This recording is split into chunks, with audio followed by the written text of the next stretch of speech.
with the legend Dawn Penn. How are you doing? Thank you very much. I'm very well, thank you. You had a wonderful performance tonight at the Passing Cloud. Everyone was rocking down the house. So we just want to sort of go back because we know that the song that everyone was 100% dancing to was You Don't Love Me Anymore, which we know that was released originally in 1967. So what was it like working with Coxson Dodd?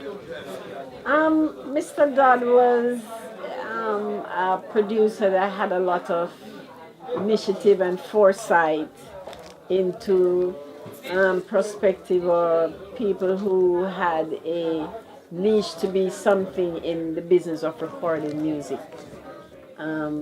He was very good at telling you, giving you ideas of how to sing the song and these type of stuff. I mean, he sometimes was a bit, some people would be afraid of him and things like that because, you know, in every business like that, you have someone who try to keep in order. But he was a very good man, giving everybody an opportunity to be heard on wax.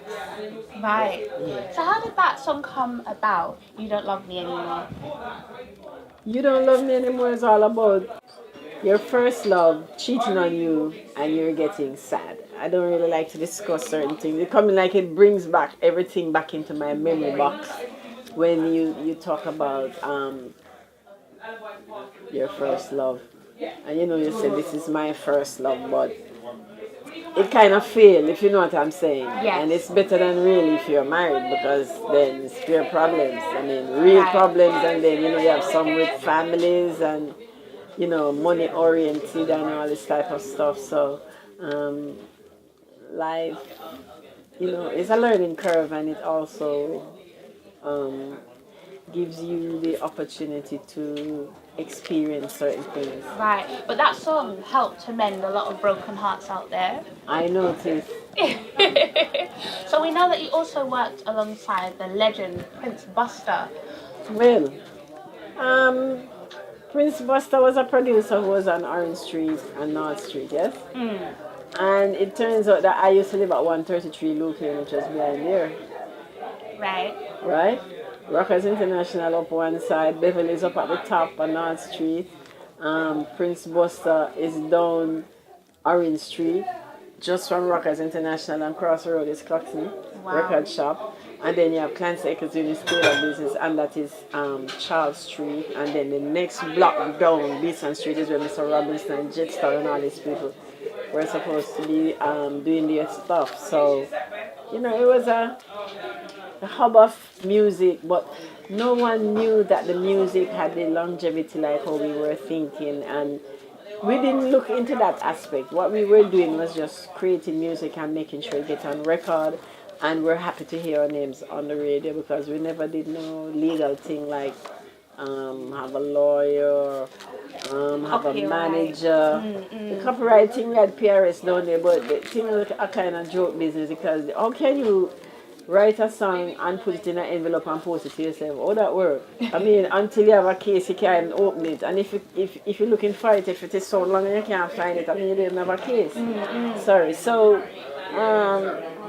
you know, these little things and little hitches that we had, and publishing was something up to this day. I'm trying to find out how that works. I mean, I know people want to sing things and give it X to take a music and do something, but everybody wants it for life. Right. Right. And it's disturbing. Perpetuity disturbs me. I don't like that word at all. It's a bad word for me. Right. Yeah. So I would think that somebody wants something for 5 years or 10 years or even get crazy 15 years. But when you really want it for the person's life, and then you're talking about years and a science, it's not the law relating to chancery or anything related to land. Right. It's somebody's talent or somebody's technique in expressing themselves on something. So, you know, why people want to really control these things, I don't know. But and they're not even playing the right music to really own it neither. But such is life, you know. Right. Now we know that you took a break from doing some music and you came back, and in 1992 you re-released the hit song again. How did that come about? How did that come into play? I never released nothing, you know. I left Jamaica and went to Tortola to check out my father's roots. My Right. father was from Tortola, the British Virgin Islands. Right. And I went to check out his family, learn about him because we never knew nothing about Right, the man. right. All we knew is that he worked on a ship and we used to guide in the ships in the harbour and stay on the ship for 3 days or 4 days and then the boat goes and then he comes back home. That was it. Right. Now, it was checking out my roots on my dad's side, which took me 17 years to get a little bird eye view of really what was happening in his life. Okay. And I went back to Jamaica after that. And when I went back to Jamaica in '87, what was happening on the radio was a thing named dancehall. And I said, when I listened, I'm saying if these guys really sit down and spend some time, they would have a hit song because the rhythms on these dancehall things were so high, right, and sounding so good by themselves. And to me, it was the answer to rap hip hop in America, right, or maybe call it drum and bass if you want to get technical, because that's what it really is. Now, that was when I went back to Jamaica. That's what I was thing with. And you asked me, Studio One had an anniversary back in 1991. And I was actually working with a lady who was spearheading the thing for Coxson, which was a lady named Vonnie McGowan. She's in the US, right. She's in Florida now. And I was her secretary, and I knew where everybody was, and I had to do a lot of typing, you know. So it turns out now that they were trying to recapture the music, like from in that time. And Mr. Dodd had his business doing with Heartbeat Records. So Steely and Clevie were two producers who came from Coxson as well. And they were commissioned to do this album for Heartbeat. Steely and Clevie was Rocksteady. God rest his soul, Steely passed away, but Clevie is still here. Right. And when we had the rehearsal, they decided that they wanted to do an album, Steely and Clevie Go Rocksteady, so we went to Dunrobin Studios mixing lab. One night, like about, say, 6 in the evening, and we were there until the following morning, like 10 o'clock. Wow. Recording, also people like Delroy Wilson was singing Ever Since You Went Away, that song that we didn't know for a long time. And, you know, a lot of people, myself, Marcia, you know, Alton Ellis. Wow. Without the Flames, and you know, a lot of things was happening there.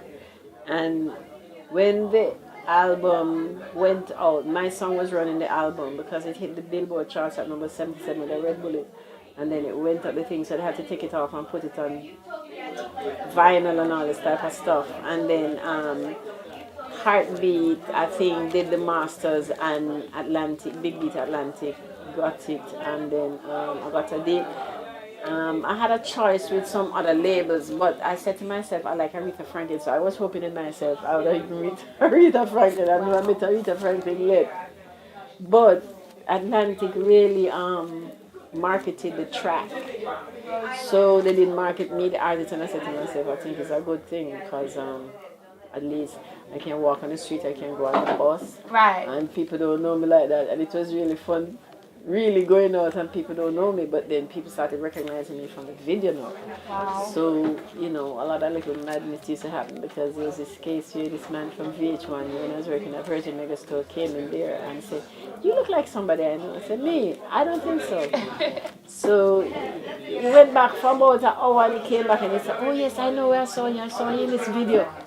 And then he started telling me, "Oh, when I have an event and I play your music, the people just get happy and all this type of stuff." So, you know, I know that the song was like, you know, making a lot of waves and making noise and kind of getting me. It's now in more than 68 countries of the world, and I must indeed say I'm very pleased to have a song of this nature. You know, people like Eve did it first. Yes.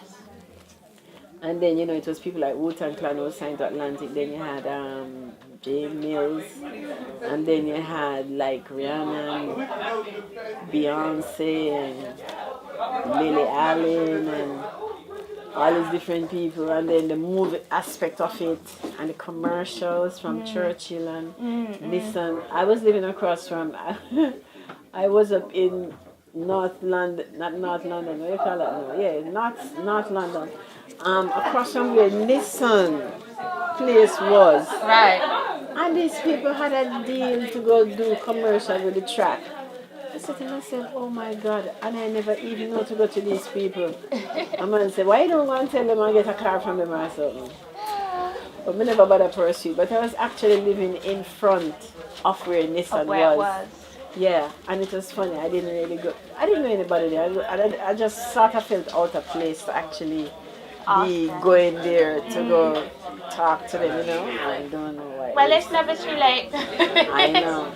Well, we know that most people know you for that song, She Don't Love Me Anymore. Yeah. But in your hand is about 4 CDs, 4 or 5. I have 8 albums. 8 albums, you heard it, 8 albums. So we want to know about your music. This is, okay. We're going to show them to the this camera. This one, right. This one was the You Don't Love Me, No, the Grammy nominated album. Yes? Grammy nominated. Yeah.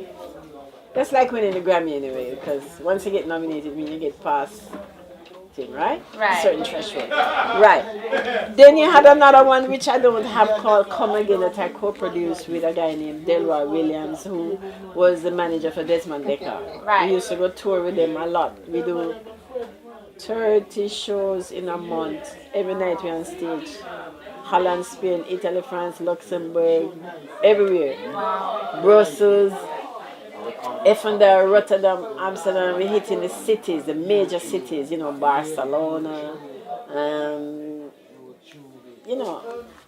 all these different places, yeah? Right. Spain. It's just recently on my one I went to Ibiza. But there's one, Bilbao. Bilbao is a lovely little place in Spain. I like it a lot. Okay. Then you have France. It was okay. I had a fun going to France because I did French, so I used to practice up my French when I go to France. If you please, thank you very much. Italy was somewhere else again, where Sardinia, Salino, Salento, Lecce, Napoli, Roma, Wow. and all these different things. No.